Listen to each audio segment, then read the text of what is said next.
आंध्र प्रदेश में लगातार नक्सल निपात अभियान मारेड मिली जंगल में सुरक्षाकर्मी गुड़ी टलिले 7 माओवादी टॉप कमांडर लखमा गिरफ सांबादिक सम्मेलन में राज्य गुइंदा एडीजी सूचना गतकाली टॉप माओ नेता हिडमा समेत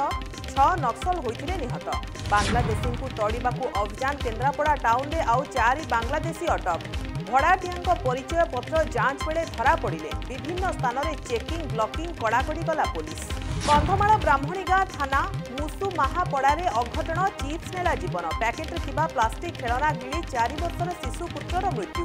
दारिंगबाड़ी हस्पिटाल में चिकित्साधीन अवस्था बुझिला आखि चाषी को मिला पीएम किसान टंका 21तम किस्ती में 34 लाख चाषी पाइले 700 कोटी तमिलनाडुर कोयम्बटूरे सम्मान निधि प्रदान कले प्रधानमंत्री मोदी ओडिशा कृषि भवन में राज्यस्तरीय कार्यक्रम बिहार सरकार गठन कसरत आज 3:30 पाटना सेंट्रल हॉल में एनडीए विधायक दल बैठक सीएम पाई नीतीश नारे बाजिला मोहर हेबे 2 उपमुख्यमंत्री आसंताकाली 11:30 शपथ ग्रहण उत्सव बिलासपुर 10 दिन अल फलाह यूनिवर्सिटी प्रतिष्ठाता जवाद अहमद सिद्दीकी गिरफ 13 दिनिया रिमांड नेला ईडी लालकिला विस्फोरण पछरे थिबा आतंकी लगी अर्थ खर्चर मिली प्रमाण।